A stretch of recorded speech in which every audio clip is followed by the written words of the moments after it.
Hello guys, ব্যাপারটা এমনই নিম্নচাপের কারণে আমরা নদীগুলো কাছে আমরা ঘাটে চলে এসেছি। তো আমরা ঘাটে এসে আমরা নতুন করে আবার জায়গা লোড করে আবার বেরিয়ে যাবো। তো দেখো আমরা এখন তো গাইস এখানে আমরা সিঁড়ি লাগাবো আর সিঁড়ি লাভিয়ে আমরা জল ফল সব ভর্তি করবো আর বরফ টরফ লোড করবো। আর এখানে আমাদের সব সিঁড়িটা ধরছে আর দেখো আমরা সিঁড়িটা কী করে লাভাই।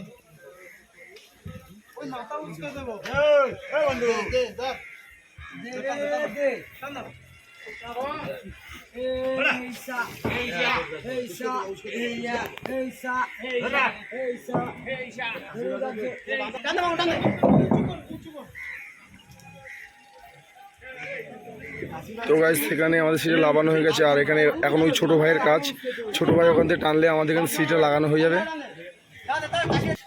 আর এখানে আমাদের আরেকটা স্টাফ জলের বোতলে অলরেডি রেডি হয়ে গেছে আর জল নিয়ে আমরা নেমে যাবো। আর দেখতে পাচ্ছ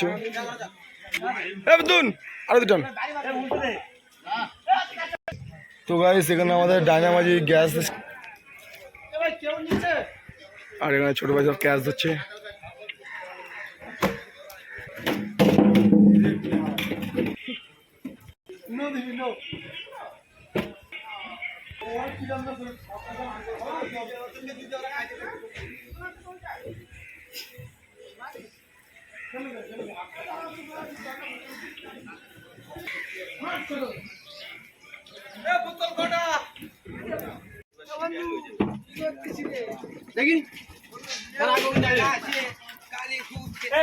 তো গাইস দেখতে পাচ্ছ এখানে আমাদের জলগুলো লাগানো হচ্ছে, ফিল্টারের বোতলগুলো সব উপর থেকে লাগানো হয়েছে আর সব নিয়ে আমরা এখন সবাই চলে যাচ্ছি।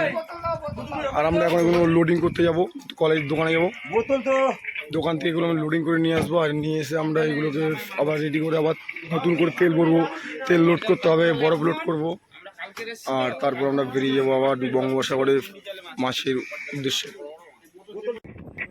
তো গাইস এখন আমরা বঙ্গোপসাগরে চলে এসেছি আর বঙ্গোপসাগরে এসে আমরা নেট ফেলছি। এটা হলো আমাদের করজাল আর এই করজালটা আমরা বেশি জলে ইউজ করি, কারণ এই করজালে বেশি জল ইউজ করি এই জন্য বেশি পরিমাণে মাছ পাওয়ার জন্য। তো এই জন্য দেখতেই পাচ্ছ। আর এখানে আমার অনেকটা কষ্ট হয়ে গেছিলো, সেই জন্য আমি একজনকে বললাম জালটা তুমি ফেলো, সেই জন্য আমি এখানে একটু বসে নিলাম।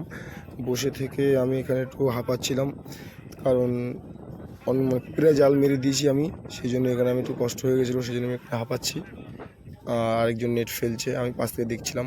আমার ভাড়া ভাই অলরেডি জাল গুছোবার জন্য রেডি হয়ে গেছে। আর এই জালটা আমরা এখন এখানে গুছোবার পরে আমরা আরেকটা নতুন করে আরেকটা সেট নেট মারছি, আরেকটা নতুন নেট। তো চলো দেখো। তো গাইস এটা হলো আরও একটা ইলিশ মাছ ধরার আরও একটা নতুন অন্যরকম জাল।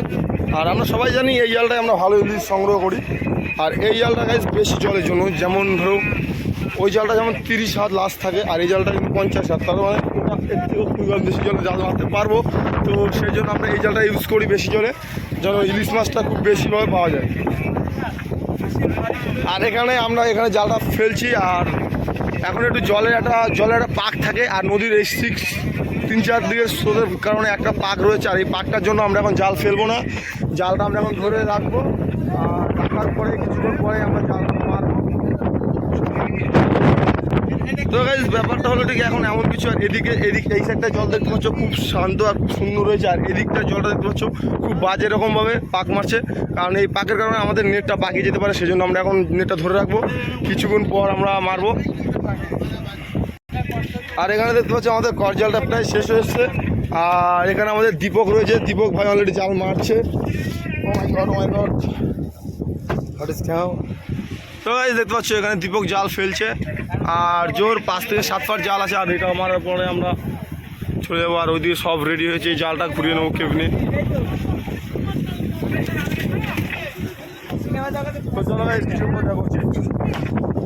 টানছে তো করজাল মারার পর দেখো আমরা কত মাছ পেয়েছি। তো আমাদের অনেকটা অনেক কষ্ট করার পর আজকে হয়তো আমরা সফলতা দেখতে পেয়েছি।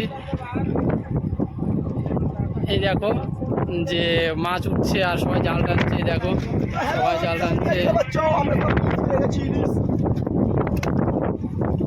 এই দেখো সবাই দেখো, হ্যাঁ দেখা যায় সবাই।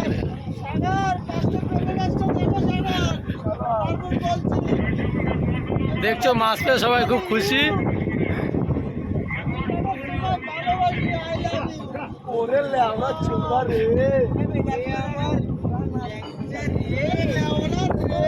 দেখো এটা হচ্ছে করজাল, আর এই করজালে মাছ ধরছি এখন আমরা, মানে করজাল মেরেছিলাম, এই করজালে মাছ পড়েছে।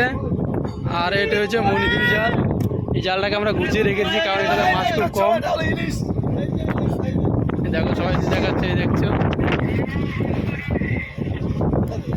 এই জালগুলো আমরা স্টোরে রাখি, কিন্তু এখন স্টোরে রাখবো না কারণ এই জালগুলো আবার মারবো, আর এই জালে মাছ হচ্ছে তাই আমরা এই জালে মানে এই জালগুলো আবার মারবো। আর এই জালে মাছ বেশি হওয়ার কারণে জালগুলো মারতে হচ্ছে। আর সবাই দেখো চারদিকে সব বোটগুলো আছে, এই দেখো দূরে দূরে সব ট্রলার, এই দূরে দূরে সব ট্রলারগুলো ওই দেখতে পাচ্ছি। আর এটা হচ্ছে আমাদের নেশানা, আলোটা চলছে, ওটা হচ্ছে আমাদের নেশানা। দেখো সবাই টানো।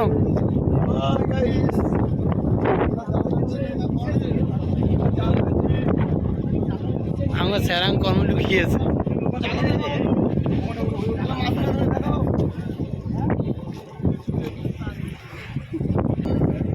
দেখো গাইস, এই দেখো মাছ উঠছে, এই জালে মাছ একদম প্রথমত অনেক অনেক মাছ এসেছিল, আর তখন আমরা সব মাছ ছাড়ানোর কাজে ব্যস্ত ছিলাম, সেই জন্য ভিডিওটা ক্যাপচার করতে পারিনি। আর তো এখন হয়তো অনেকটা ফ্রি হয়েছি কারণ দেখতে পাচ্ছ রাত এখন প্রায় 3টে বাজে যাচ্ছে, আর এই মাছ উঠছে আস্তে আস্তে। আর আমাদের দেখো এই সাইড স্যারাং, এই দেখো আমাদের এই সাইড স্যারাং আর এই স্যারাং, আর এটা পুরো সমুদ্রের মধ্যে অনেক দূরে দূরে ট্রলার দেখা যাচ্ছে, আর সবাই মাছ খুলছে। দেখো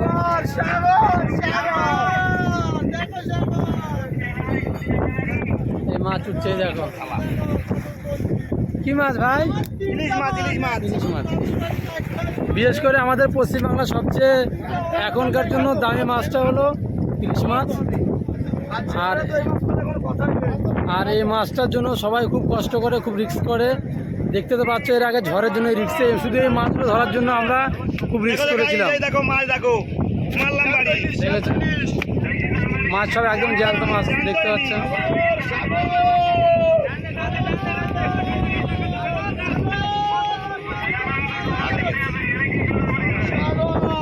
আর এই সেই ট্রলারগুলো সব জাল টানা হয়ে গেছে, সব দূরে দূরে দেখা যাচ্ছে, অনেক দূরে আছে সব, শুধু আলোগুলো দেখা যাচ্ছে, রাত্রেবেলা তেমন কিছু বোঝা যাচ্ছে না।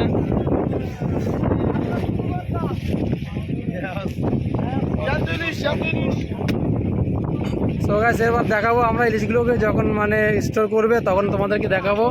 আর জাল প্রায় শেষের পথে, ওই তো বয়া দেখা যাচ্ছে, আমাদের বয়াটা মানে নিশানাটা কাছে চলে এসছে। এবার যখন আইস করবো মানে স্টোর করবো তখন তোমাদেরকে দেখাবো। তো বন্ধুরা, আমাদের জাল টানা হয়ে গেছে অলরেডি, দেখতে পাচ্ছ জাল সব জড়িয়ে গেছে। তো এবার আমরা সে মাছে বরফ করছি, দেখো এই দেখো বোম মাছ সব গুছিয়ে নিয়েছি। বন্ধু এখন আমরা ঘাটে চলে এসেছি, আর ঘাটে এসে আমাদের মাছ উঠে যাচ্ছে। আর এখানে আমাদের মাছ উঠে যাচ্ছিল, সেই জন্য আর এই দাদু এখানে বরফ ভাঙছে কারণ মাছের উপর দেওয়ার জন্য। তো ওখানে বরফ একজন বরফ তুলে দিচ্ছে, আর এখানে একজন মাছটা বরফ করছে, আর একজন মাছের উপরে বরফ ছড়িয়ে দিচ্ছে যেন মাছটা বড়। আর ওখানে একজন মাথায় তুলে দেওয়ার জন্য দাঁড়িয়ে আছে, আর আমাদের আন্নে গিয়ে মাঝি বসে আছে। এখানে সবাই কাজ করছে যে যার মতো।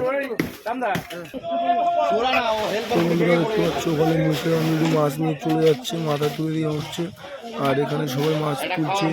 আর ওখানে ছোট ভাই মাছের উপর বরফ ছড়াচ্ছে, আর ওখানে আরো দুজন মাছ ভিড় করে তুলছে। আর এখানে আমার বলে দেখছো মানে সবাইকে টাটা নিচ্ছে, কারণ অনেকদিন পরে আমরা অনেক ভালো মাছ সংগ্রহ করেছি। আর ও আমাদেরকে একটা প্রায় 2-3 কিলো ওয়েটের একটা ইলিশ মাছ দেখাচ্ছে, ভালো মাছটা। তো আর এখানে মাছটা মাছটা কিন্তু গাছ এখান থেকে মাছটা নিয়ে ওখানে মাছটা ঢেলে দেওয়া হচ্ছে, কারণ মাছ থেকে বরফটা ছাড়িয়ে নিতে হবে। কারণ বরফটা ছাড়িয়ে নেওয়ার পরে কিন্তু নতুন করে বরফ দিলে তারপরে মাছটা আমাদের ফ্রেশ থাকবে। আর এখানে ছোটো করে মাছটা ক্যারে নতুন করে ধরে দিচ্ছে। আর চলো এই ভিডিওটা ভালো লাগলে লাইক করুন, শেয়ার আর সাবস্ক্রাইব করে দিও। চলো টাটা, দেখা হচ্ছে পরের ভিডিও।